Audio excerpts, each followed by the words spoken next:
Olá pessoal, sejam muito bem-vindos a mais um episódio do Urotalks, o podcast oficial da Sociedade Brasileira de Urologia, Seção São Paulo.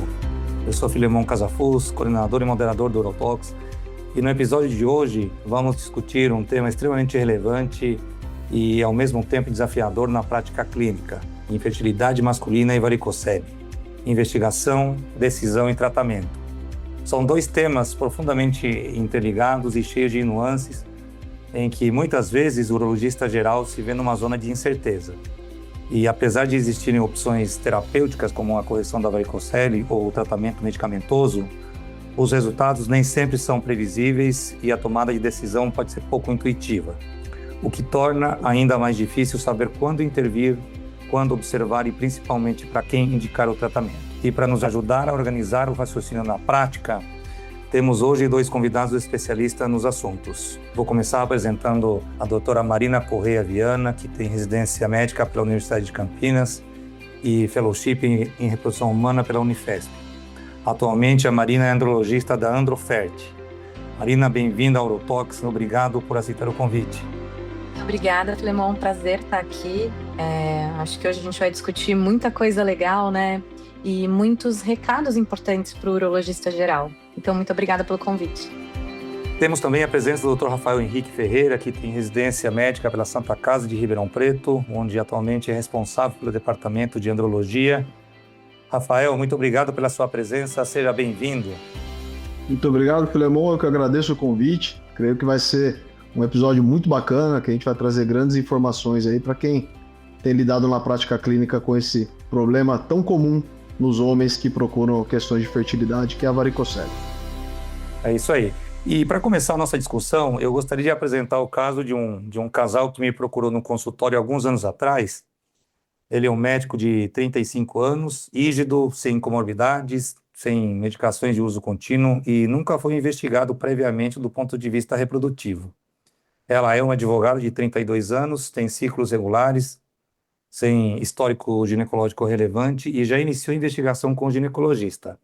O casal tem vida sexual regular e ele não tem queixas de disfunção erétil ou ejaculatória. No exame físico, em pé, o paciente apresenta veias dilatadas, escrotais dilatadas palpáveis, mas não visíveis à esquerda. À direita, as veias são palpáveis apenas à manobra de Valsalva, mas não são visíveis. E antes de avançarmos, no caso, eu queria ouvir a opinião de vocês sobre esse caso. Faltou algum ponto importante na anamnese ou no exame físico? E, a partir dessa primeira avaliação, quais exames complementares vocês costumam solicitar já na consulta inicial? Marina, começo com você e depois eu queria ouvir o Rafael também. Muito bom. Então, um caso muito comum, né, do consultório do urologista geral mesmo, como o Rafael comentou, varicocele é algo que a gente se depara o tempo todo, né, não só o especialista, mas o urologista geral. E eu acho extremamente importante ressaltar a importância da anamnese, principalmente quando a gente pensa em fertilidade masculina. Então, a gente sempre precisa começar explorando, né, o tempo dessa infertilidade, que é importante para a gente pensar já em planejamento, né, de técnicas de reprodução assistida ali um pouco mais para frente. É importante, claro, a gente ter as informações da vida sexual desse casal, se usa ou não lubrificantes, informações da parceira, né, que já estava em acompanhamento aí com o ginecologista. E agora, pensando mais especificamente no homem, né, no nosso paciente, não tem como, a gente precisa explorar principalmente condições relacionadas aí ao passado desse paciente. Então, será que ele tinha algum histórico de uma criptorquidia na infância? Será que foi realizado aí uma orquidopexia, uma correção de hidrocele na infância ou até mesmo uma correção de hérnia inguinal? Será que esse paciente já teve alguma outra comorbidade relevante, algum câncer que ele precisou ser tratado com radioterapia, com quimioterapia? Será que esse paciente já fez uso de outros gonadotóxicos, né? Hoje está, infelizmente, muito na moda, né? O uso de testosterona e outros anabólicos.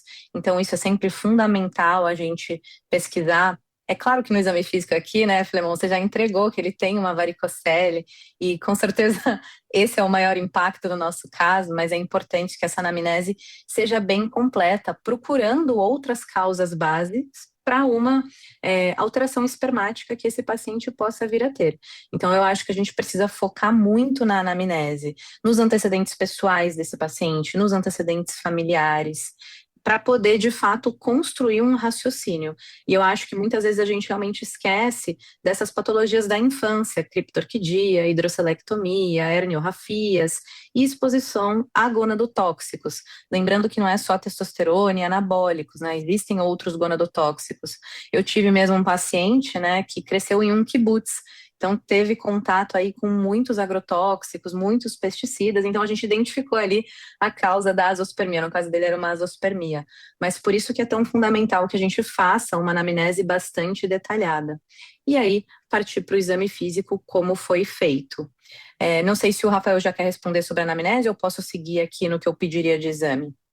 Eu Não, vou, acho eu vou pedir que para o Rafael complementar. Pode falar, ah, Rafael.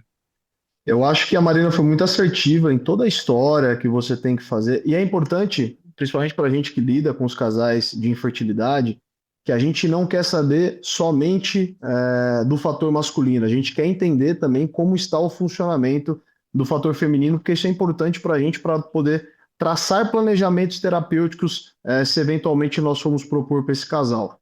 Mas a anamnese perfeita, eu não deixaria de fazer ou não pediria nada mais ali, eu acho que ela destrinchou muito bem.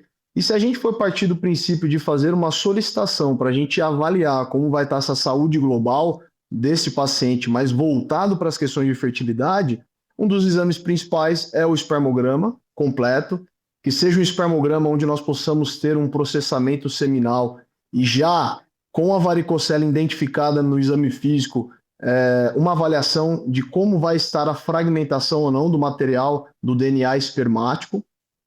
Seguiria com exames laboratoriais de caráter geral, então faria toda a dosagem da parte hormonal, desde hormônios como FSH, o LH, prolactina, o estradiol, testosterona e seus metabólitos também, porque tudo isso é muito importante para a gente entender como que está o funcionamento de maneira global desse paciente. Vitaminas, vitamina D, vitamina B12, então é um apanhado geral. E também uma avaliação ultrassonográfica para a gente realmente ter recursos, porque hoje, eventualmente, se for um paciente que necessite de um procedimento cirúrgico, que ele tem algum tipo de convênio, para as questões burocráticas eles exigem um exame de imagem. Então, acho que a Marina completou bem tudo isso daí e meus pedidos de exame seriam esses. Perfeito. Eu propositalmente não forneci todos os detalhes do histórico, né, da anamnese, mas esse paciente aí, ele não tem um antecedente de criptorquidia, nem uso nenhum tipo de medicamento, exposição ou algum fator que pudesse levar à infertilidade, não tem cirurgia prévia, o casal mantém relação sexual 2 a 3 vezes por semana, não tem histórico de gestação anterior e ele, como eu tinha falado, ele é médico, bebe socialmente nos finais de semana, não fuma, nunca usou drogas, nem anabolizante, ele é sedentário, ele está numa fase da vida dele, nesse ano, que ele estava trabalhando bastante, está com sobrepeso, está um IMC de 29, e realmente na primeira consulta eu já tinha pedido para ele uma amostra de espermograma, ele me enviou antes do retorno dele o espermograma e eu pedi para ele repetir e no retorno já trazer a segunda amostra de espermograma. Além das 2 amostras de espermograma, ele trouxe exame de laboratório e um ultrassom escrotal com Doppler. E esse ultrassom escrotal com Doppler, vou começar com esse exame complementar, demonstrou volumes testiculares preservados, epidídimos normais, e à esquerda, veias do plexo pampiniforme com calibre em torno de 3,2 milímetros durante manobra de valsalva, associados a refluxo venoso nítido e sustentado durante o aumento da pressão abdominal que cessava ao relaxamento. Eu estou lendo o laudo do exame dele. À direita, as veias tinham um calibre de 2,5 milímetros com refluxo venoso leve e fugaz, identificado apenas no pico da manobra de valsalva. E antes de analisarmos os exames de laboratório e os espermogramas, eu queria aproveitar esse ponto para discutir a avaliação ultrassonográfica da varicocele. Quais informações vocês consideram indispensáveis no laudo do ultrassom escrotal com Doppler e como esse exame deve ser realizado para ter valor clínico? E nesse caso aqui, qual seria o diagnóstico ultrassonográfico? Rafael, eu vou continuar com você e depois eu quero ouvir a Marina.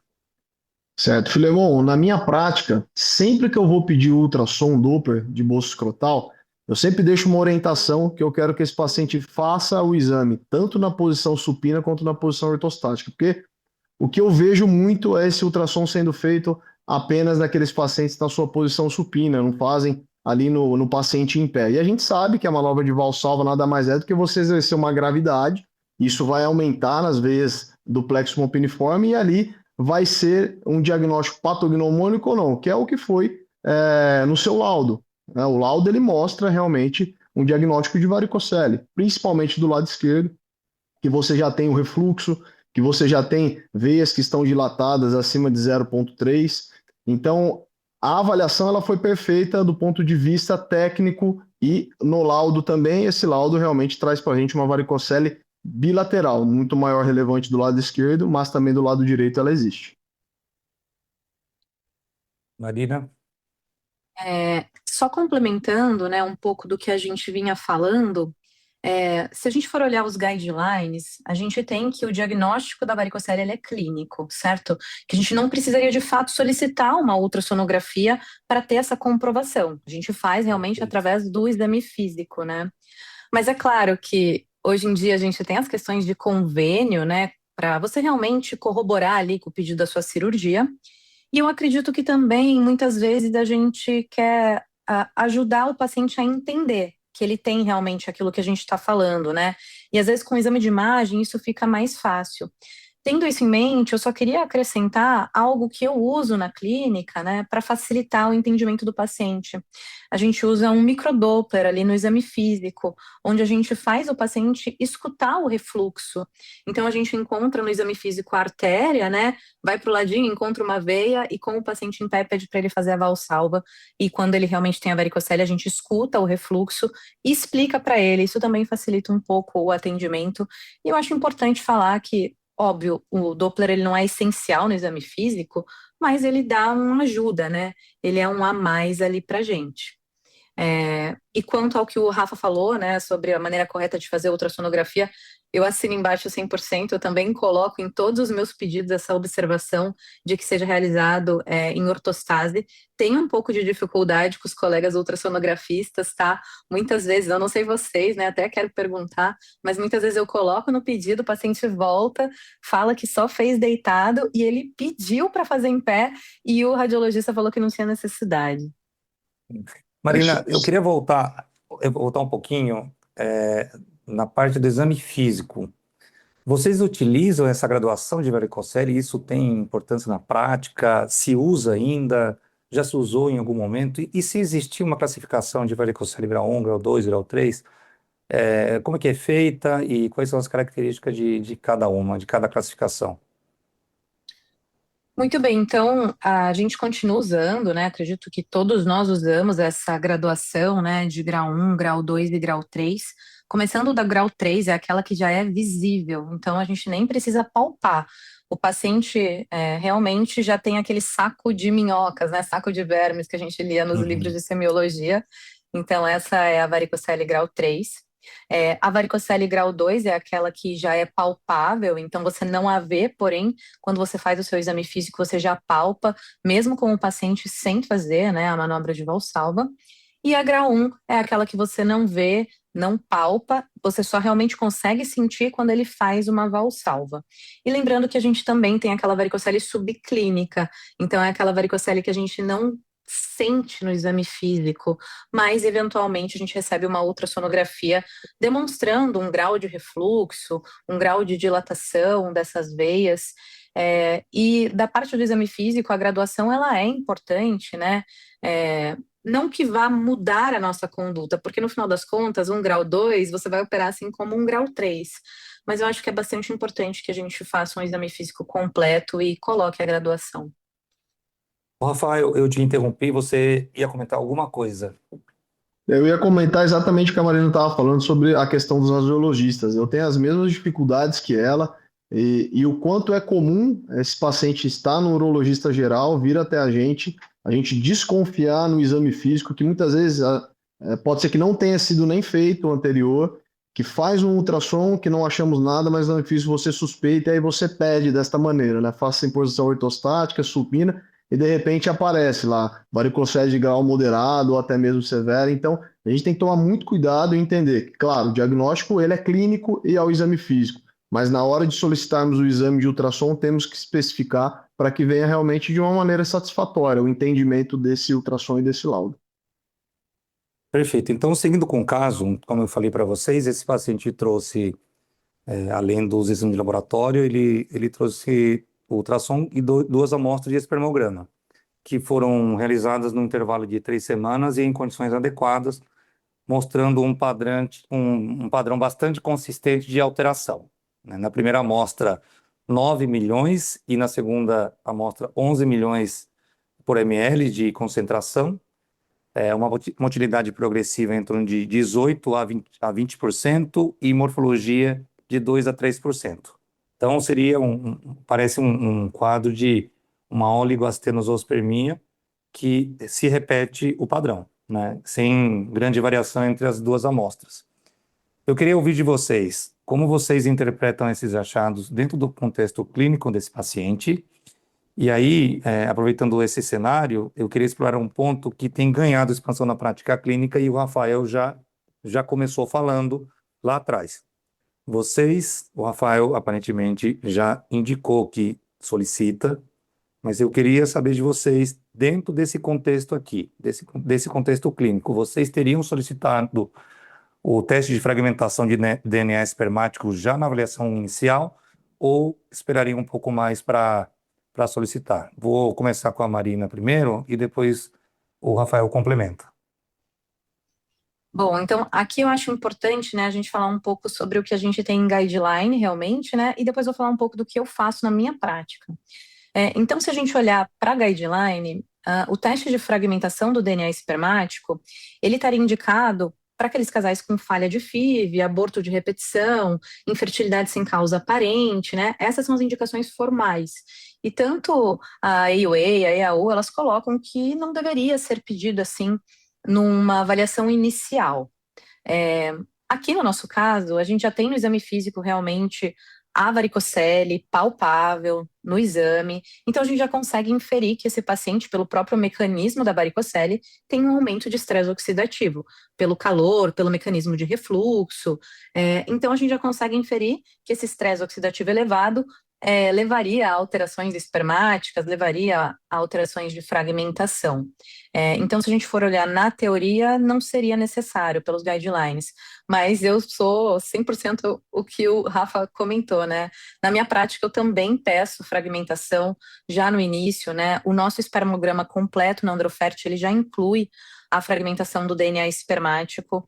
Ela é uma ferramenta muito interessante, ajuda muito na nossa tomada de decisão.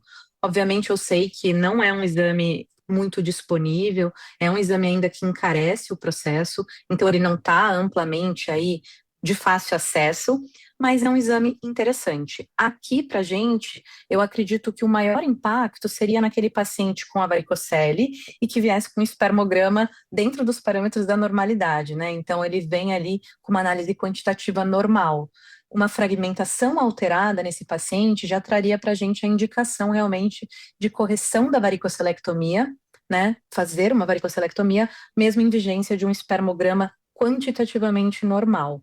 Então, eu acho que a fragmentação teria esse papel aqui.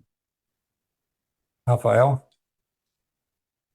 Concordo com a Marina, tanto que na minha avaliação inicial a gente já pediria isso, mas claro que, teoricamente, pelos guidelines, como ela comentou, não há essa indicação formal, mas na minha prática clínica eu sou tendencioso a solicitar, principalmente se o paciente ele já tem uma avaliação clínica que demonstra uma varicocele que provavelmente está causando um aumento da fragmentação do DNA, e isso para mim vai mudar algumas condutas que eu vou tomar depois que eu tiver todos os exames e tudo concreto com o paciente.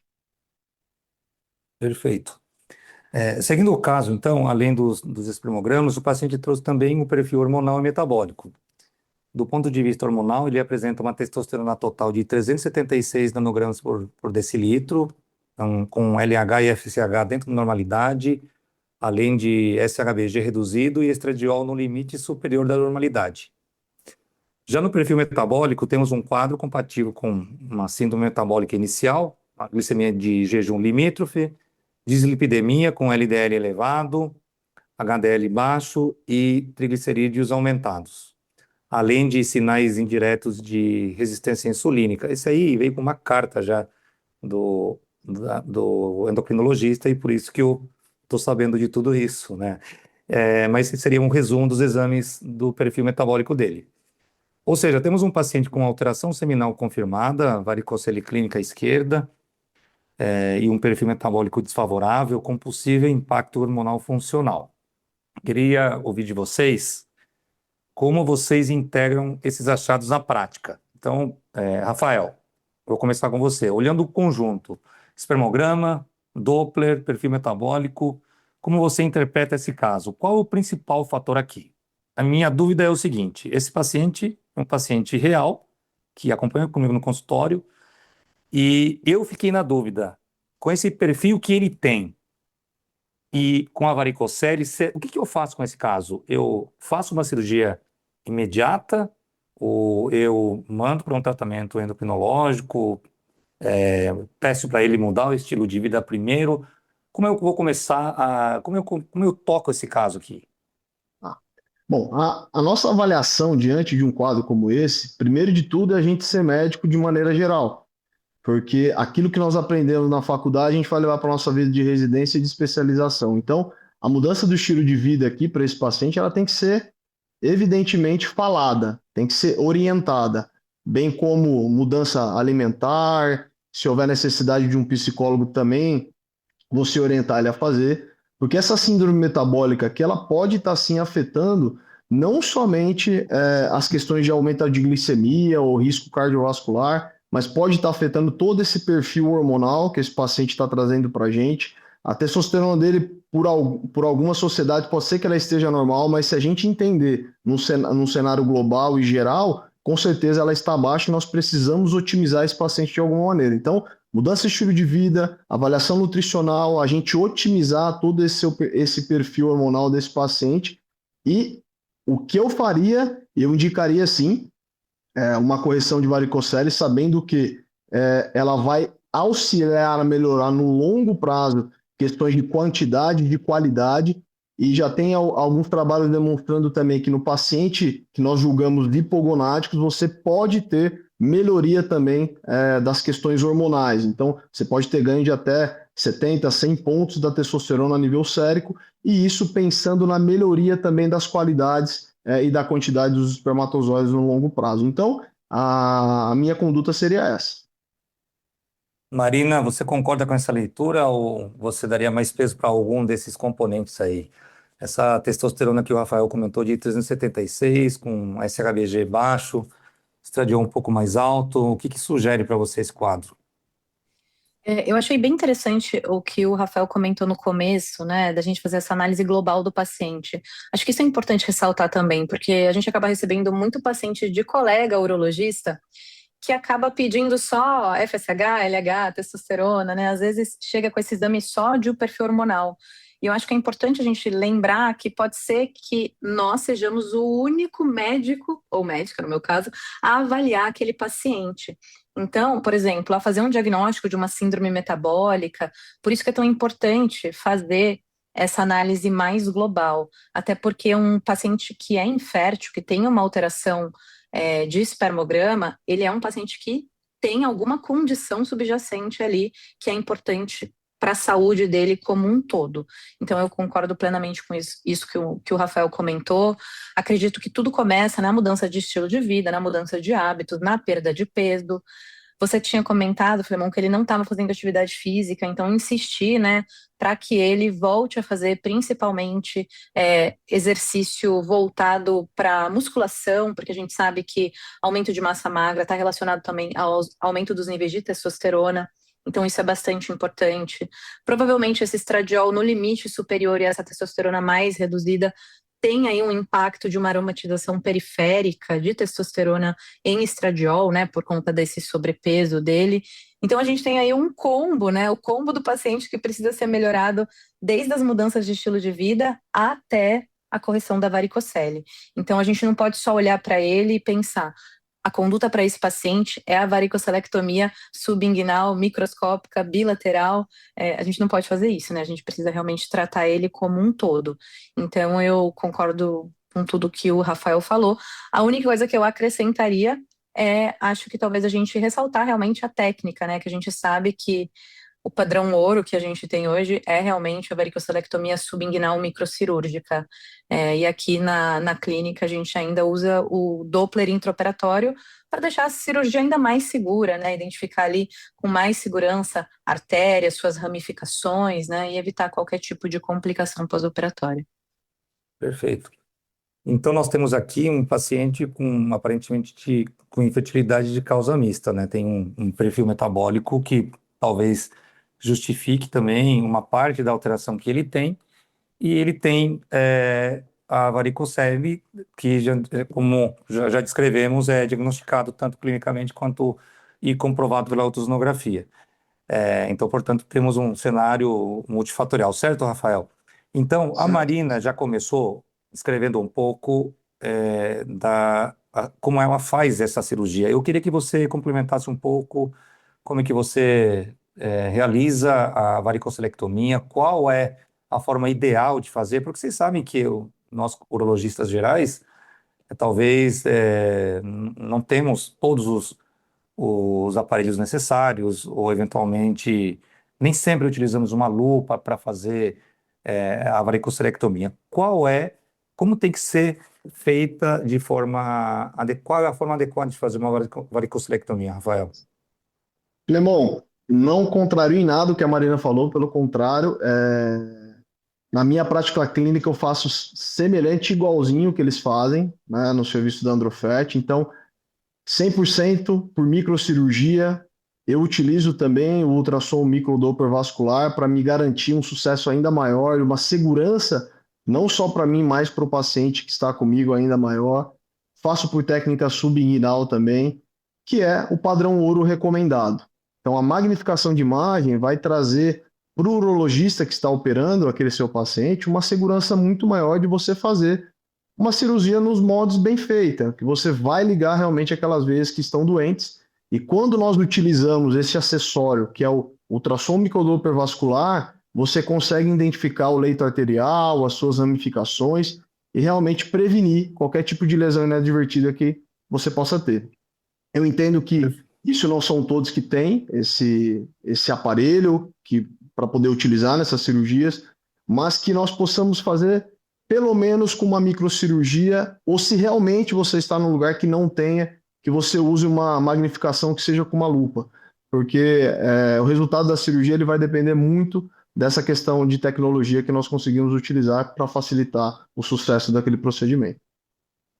Perfeito. Marina, para finalizar esse caso, vamos supor que esse paciente não tivesse varicocele. Se ele estivesse vindo comigo no consultório apenas com a alteração dos espermogramas e com essa alteração metabólica que ele tem, o que você faria com esse caso aí? Você iniciaria tratando a parte metabólica dele, ou já solicitaria de cara já um teste de fragmentação, como vocês já indicaram que fariam, ou faria algum outro tipo de investigação, ou pediria para esse paciente passar com o endocrinologista, emagrecer e repetir o espermograma depois? Vocês fariam isso? Vocês fazem isso na prática? Bom, Filemon, eu já teria pedido, né, a fragmentação no início, então eu já teria essa informação se ela estaria ou não alterada ali, tá? Uhum. Mas pensando na parte metabólica, Mas pelo menos, tivesse pedido, Marina, se não tivesse pediria, pedido, aí pediria. agora Pediria, seria o com momento de certeza. pedir, certo? Seria o momento ideal, seria o momento perfeito, né? Então, é sempre importante a gente ressaltar, paciente com varicocele no exame físico, ou até mesmo veio no ultrassom, depois comprovado, espermograma normal, acredito que faz total sentido a gente solicitar a fragmentação de DNA espermático, até porque a indicação da cirurgia pode partir daí, né? Quando a gente tem realmente essa alteração, então pediria. Mas da outra parte que você comentou, eu sou uma uma urologista que eu fico com esse paciente, né? Então, o paciente apresenta essa alteração hormonal, tem esse contexto de infertilidade, eu oriento mudança de estilo de vida, eu encaminho para nutricionista, como o Rafael comentou, psicólogo, se necessário, e faço uma avaliação um pouco mais detalhada também desse eixo hormonal, né? Então, às vezes você tem alguma coisa que você pode fazer para ajudar nesses casos, né? Então, aqui a gente está falando de um contexto de um paciente com alteração espermática leve, uma oligosteno que a gente viu, né? Não um contexto de azospermia. Mas a gente tem medidas que a gente pode fazer. Se o paciente tiver um FSH baixo, uma testo baixa, você pode usar um clomifeno. Se o paciente tem uma relação, né, estradiol-testosterona alterada, você pode usar um anastrozol para diminuir essa conversão periférica de testo em estradiol. Então, a gente tem ferramentas. Uma outra coisa que eu acho importante também a gente pelo menos comentar é sobre o uso de antioxidantes. Não sei se vocês usam ou Perfeito. não, mas eu acabo utilizando na evidência de um paciente com estresse oxidativo elevado. Então, se eu tenho a fragmentação alta, se eu sei que ele tem varicocele, ou se ele tem alguma coisa de estilo de vida que eu já sei que causa um aumento de estresse oxidativo, eu faço uso de antioxidante. No meu caso específico, a gente acaba usando uma fórmula nossa, né, que o doutor Sandro Esteves fez essa fórmula, né, com as dosagens específicas que a gente acredita que seja mais benéfica, que consegue penetrar ali a barreira hematotesticular e levar a uma diminuição sensível, né, do estresse oxidativo. Também não é para ninguém achar que antioxidante vai levar a milagres, né, mas acaba ajudando. Perfeito. Bom, esse paciente, inclusive, pelo fato de ser médico, ele passou com outro colega aqui na nossa cidade mesmo, para ouvir uma segunda opinião, e nessa avaliação foi indicada uma cirurgia de varicocele para ele, mas ele acabou retornando comigo. E aí ele me perguntou o que eu achava da varicocelectomia, e aí eu falei para ele que a gente teria que fazer uma abordagem um pouco mais ampla. A gente realizou a correção da varicocele bilateral, mas ao mesmo tempo eu pedi para ele passar com um endocrinologista, e falei para ele da importância de mudar o estilo de vida dele. Ele conseguiu reduzir o número de plantões noturnos, que na época ele estava dando bastante plantão noturno, começou a fazer atividade física regular, ele perdeu o peso. Eu não me lembro se ele chegou a usar algum tipo de medicamento, mas ele perdeu o peso e quase 1 ano e meio depois, o casal engravidou, conseguiu engravidar espontaneamente. Então, esse é o desfecho do caso. E agora eu queria trazer um segundo caso, mais breve, mas que levanta um outro tipo de discussão, né? Então, trata também, esse aqui é também um paciente de consultório, de 38 anos de idade. Ele é casado, não tem filhos, sem comorbidades, o IMC dentro da normalidade, mas com um histórico importante de uso de anabolizantes, por volta de 10 anos, com algumas intermitências ao longo desse período. E ele me procurou agora recentemente no consultório com o objetivo de recuperar o eixo hormonal e tratar uma oligozoospermia. Ele suspendeu o uso de anabolizantes em maio do ano passado. E na época ele suspendeu, fez um espermograma que mostrou azospermia e iniciou um tratamento com o mesmo médico, o endocrinologista, que vinha fazendo a terapia de reposição hormonal, ou esse uso estava prescrevendo o anabolizante para ele. E ele começou a tomar citrato de clomifeno, 50 miligramas ao dia, e 3 meses depois fez um espermograma, estava azospérmico. 3 meses depois, o espermograma dele começou a mostrar 11 milhões de espermatozoides por ml, 16% de motilidade progressiva, e do ponto de vista hormonal, ele apresentava uma testosterona total elevada, de 892 nanogramas por decilitro, LH de 22, FSH de 19 e estradiol de 52, todos elevados. Aí no final de abril de 2026, 11 meses depois de uso contínuo de clomifeno, 50 miligramas ao dia, antes dele consultar comigo, ele repetiu os exames e já na consulta ele me trouxe uma testosterona de 979 nanogramas por decilitro, estradiol de 58, LH e FSH ainda elevados, mas o espermograma dele piorou. A concentração caiu para 5 milhões por ml e a motilidade progressiva para 6%. No exame físico, ele não tem varicocele, os testículos deles parecem discretamente reduzidos, embora eu não tenho uma medida objetiva, eu não tenho no consultório o orquidômetro, acho que vocês chamam, né? E eu solicitei para ele nessa consulta, essa consulta é em aberto, esse caso está em aberto, tá? Ele não retornou comigo ainda. E então eu solicitei um ultrassom, e a pergunta para vocês é o seguinte: como explicar um eixo hormonal aparentemente ativo e, ao mesmo tempo, uma piora do espermograma, da espermatogênese? Qual é a conduta de vocês? Vou começar com a Marina e, na sequência, o Rafael. O que aconteceu aqui, Marina? Nossa, Filemon, esse caso também é bem interessante porque é algo que a gente acaba recebendo muito, né, no consultório. E aí, se você me permite o espaço para trazer isso para os nossos colegas que estão ouvindo, é tão importante que nós, urologistas, que a gente comece a assumir esse lugar, né, de tratar esses pacientes, de fazer recuperação de eixo, porque senão a gente acaba recebendo em grande quantidade esse tipo de caso, né, de colegas que não são urologistas e que talvez não entendam em profundidade o impacto da droga que eles estão usando, porque afinal de contas esse caso traz um efeito claro do clomifeno quando ele não é bem empregado, né? Porque a gente sabe que o clomifeno é um modulador seletivo do receptor de estrogênio, que vai bloquear, né, o receptor de estrogênio lá a nível hipotálamo e hipófise e vai impedir completamente o feedback negativo do estradiol sobre o eixo hormonal. Então, num primeiro momento, isso até seria interessante, afinal de contas, aumenta a GNRH, aumenta a FSH, aumenta a LH. Porém, quando a gente usa doses tão elevadas como esse seu paciente utilizou, né, de 50 miligramas dia por 11 meses, acho que você comentou, né, a gente acaba tendo esse fenômeno que a gente chama de downregulation, principalmente nos receptores de FSH, nas células de Sertoli, nos receptores de LH, nas células de Leydig, o que significa basicamente que a capacidade de resposta a novos estímulos ali está diminuída. Então, a gente se depara com uma supersaturação dos receptores dessas células. Então, FSH e LH não consegue mais grudar ali e não consegue exercer o seu papel primordial. Então, a longo prazo, isso acaba piorando o espermograma, mesmo em pacientes com níveis elevados de testosterona, e que, como esse seu paciente, já tinham apresentado uma melhora com esse mesmo tratamento. Então, por isso que às vezes a gente fica meio, ué, o que aconteceu, né? Um tratamento que funcionou tão bem.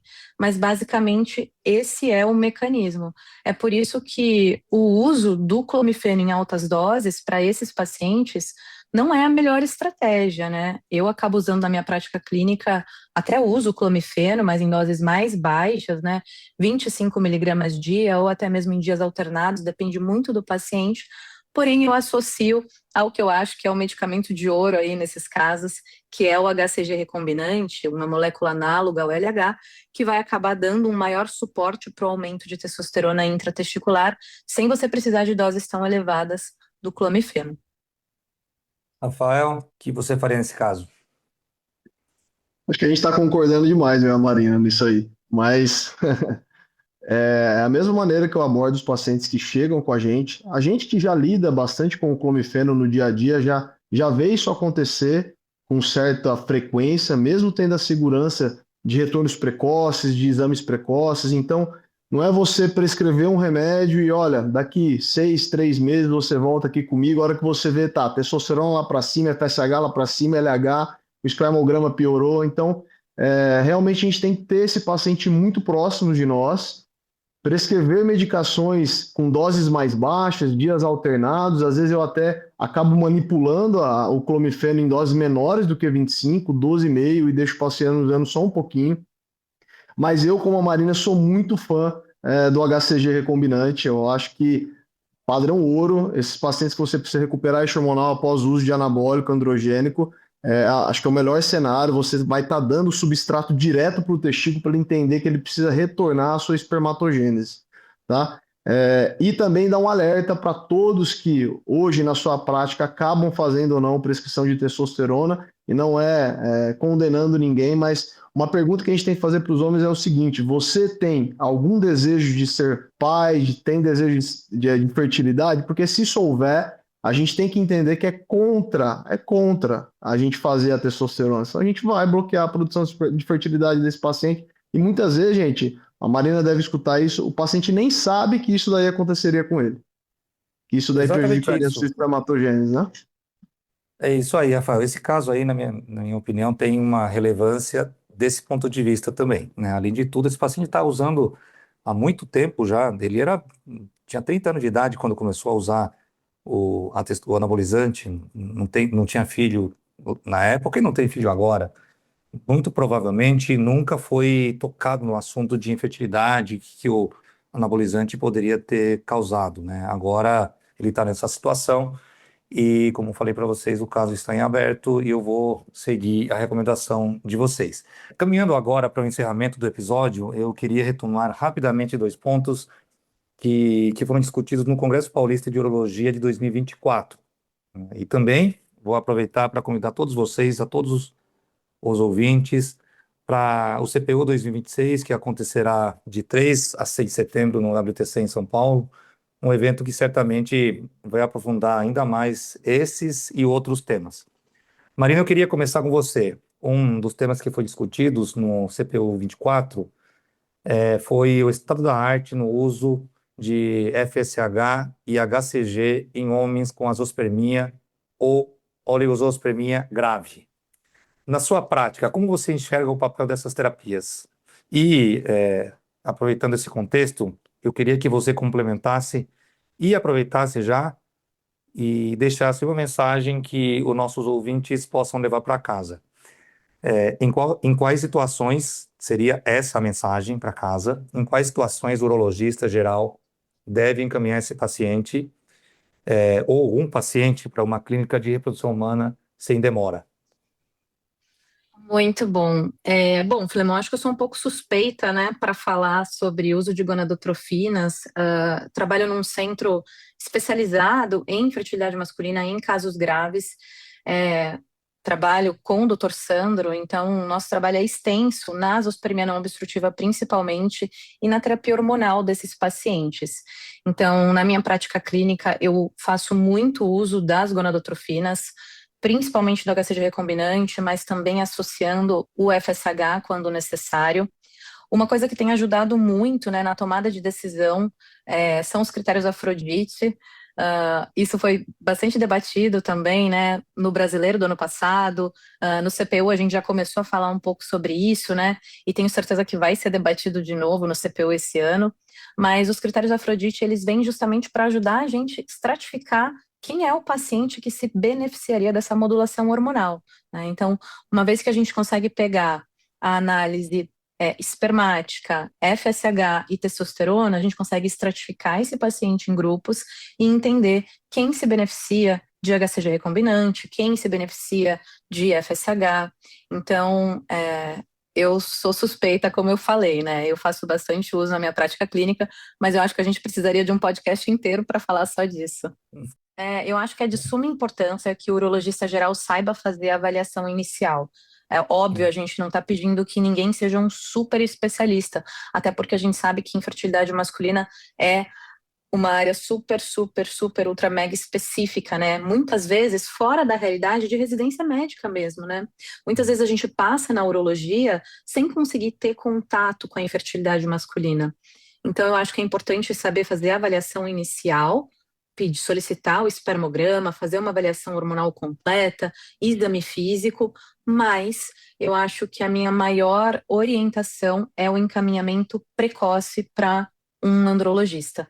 Então, assim que você se depara com uma alteração espermática importante ou com um quadro mais grave relacionado à infertilidade, ou até mesmo relacionado a uma queixa relacionada à infertilidade, mas que às vezes não é diretamente um casal infértil, você já faz esse encaminhamento, porque a gente precisa lembrar que muitas vezes a chance de uma recuperação espermática, por exemplo, numa azospermia não obstrutiva, ela está diretamente relacionada ao tempo, né, que esse paciente passa sem diagnóstico. Um exemplo clássico é um Klinefelter. Às vezes tem um Klinefelter passando com um urologista geral, e a gente sabe que a chance de recuperação espermática, apesar de ser boa, né, a gente está falando de 50% num Klinefelter, mas ela diminui, né, conforme esse paciente vai ficando mais velho. Então, eu acho que o encaminhamento precoce é fundamental. Ótimo. Rafael, seguindo nessa mesma linha, eu queria ouvir de você sobre a avaliação do paciente azospérmico. O paciente azospérmico é o que a gente como assusta o urologista geral no consultório, né? O que não pode faltar na investigação inicial desse paciente com azoospermia, e assim como eu pedi para a Marina também, eu queria que você deixasse uma mensagem final para os nossos ouvintes, em quais cenários o paciente ou os pacientes com infertilidade não devem permanecer por muito tempo na condução do urologista geral. Certo. Numa avaliação do paciente azoospermico, a gente tem que entender de solicitar tudo que a gente já falou lá no início. Aquilo tem que estar no seu caderninho ali. Tem que pedir tudo aquilo lá. E em casos que você tenha uma diminuição da quantidade severa, uma oligospermia severa, ou mesmo azoospermia, nós temos que lembrar que existem problemas relacionados ao perfil genético que podem estar causando essa alteração. Então, lembrar de solicitar um cariótipo, lembrar de solicitar a microdeleção do cromossomo Y, isso é importante. E no exame físico, se você tiver alguma dúvida da palpação deferencial, você solicitar também a avaliação do gene CFTR, que é um gene associado à mutação da fibrose cística, que eu já tive casos, a Marina com certeza já teve casos, em que esse diagnóstico ele é feito ali no exame físico, a sua suspeita, mas que vem corroborar então com essa questão da alteração, e isso pode também impactar as questões depois da fertilização, aí você tem que avaliar a esposa, porque isso pode ter uma transmissão genética depois para o embrião. Então, além de tudo que a gente já fez, essa avaliação genética é importante a gente fazer. Se você tiver dúvida, então, também se tem ou não a presença do deferente, uma ressonância de pelve, valeria muito a pena para você identificar se existe a vesícula, se ela está diminuída no seu tamanho, todo o trato reprodutor. Lembrar também de avaliar trato urinário superior, porque existe uma alteração genética associada a isso, uma síndrome relacionada a isso daí. Então, a avaliação azoospermica, ao tempo que você olha o espermograma, dá medo. Mas se você seguir os passos, você consegue, então, traçar uma jornada e caminhar muito bem com esse paciente. E como a Marina falou, a azoospermia ela é tempo dependente, então a gente não pode ficar com esse paciente por muito tempo, né? Então, o urologista que lida com isso no seu dia a dia, e todos nós urologistas lidamos com isso no consultório, seja você que faça essa parte somente da andrologia, ou seja o urologista geral, a gente tem que entender que todo tempo ele conta. Então, se você se depara realmente com uma situação em que você não sabe mais para onde seguir, eu vejo que isso é o momento de você consultar alguém que com certeza vai saber mais. Ou o andrologista que seja seu parceiro, ou as clínicas de reprodução, onde realmente o paciente ele vai ter esse tratamento tanto da parte masculina como feminina, para que a gente não possa perder tempo. Porque às vezes chegam casais que estão ali 2, 3, 4, 8 anos tentando, e nós sabemos que é difícil mesmo, mas que a gente pode dar um norte para eles. Então, é entender. A gente não está tendo uma dificuldade, como tudo na vida, é importante a gente pedir a opinião de alguém mais experiente que a gente. Ao longo desse episódio, ficou claro que nem tudo é varicocele, nem tudo é hormonal. Muitas vezes o sucesso está em integrar os fatores e individualizar a conduta. A infertilidade masculina é um tema complexo, multifatorial e que exige não só conhecimento técnico, mas também bom senso clínico, especialmente para saber quando investigar, quando tratar e quando encaminhar. Estamos chegando ao fim de mais um episódio do Urotalks. Agradeço aos nossos convidados pela participação. Muito obrigado por dividirem tão vasta experiência com a gente. E eu vou passar a palavra para que façam as considerações finais. Vou começar com a Marina e, na sequência, o Rafael faz o encerramento. Queria agradecer mais uma vez, Filemon, obrigada pelo convite, obrigada SBU, realmente é um prazer estar aqui falando de um tema que eu sou tão apaixonada desde que eu entrei na residência, desde que eu era R1 da URO, já amava infertilidade, já sabia que eu queria trilhar esse caminho, e é muito bom ter esse espaço para poder falar para outros colegas também, né, para que eles possam conhecer mais da nossa área e quem sabe também se apaixonar por essa área, porque a gente está precisando de mais andrologistas. Então eu só tenho a agradecer e vejo vocês no CPU. Rafael? Filemon, muito obrigado pelo convite, foi um prazer estar aqui com você, com a Marina, agradecer também a SBU e parabenizar por essa iniciativa do Urotalks. É sempre muito bacana você poder ouvir pessoas que no seu dia a dia, no seu cotidiano lidam com problemas especializados, como é a questão de fertilidade, que faz parte da minha rotina. Então, para mim, vir aqui conversar é prazeroso falar daquilo que a gente gosta tanto de tratar no nosso dia a dia, na nossa prática clínica, e não poderia deixar de convidar todos que estão ouvindo, então, para o Congresso Paulista de Urologia desse ano. E assim finalizamos mais um episódio do Urotalks, o podcast oficial da SBU São Paulo. Todas as edições estão disponíveis no site www.sbu-sp.org.br e também nas principais plataformas de streaming. Nos vemos no próximo episódio. Até lá!